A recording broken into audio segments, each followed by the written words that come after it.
Hey guys, this is Mark of MissHurricaneTracker.com. Breaking news information for today, April 25th.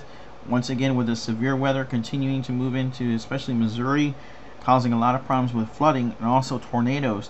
A tornado warning remains in effect until 6:15 p.m. for eastern Ripley, western Butler, and south central Wayne counties, southeast of Missouri.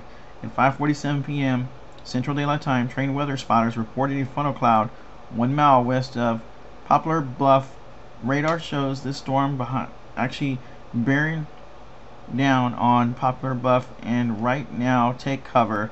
It is moving northeast at 45 miles per hour. Stay tuned for the latest, and I'll continue to bring you the updates.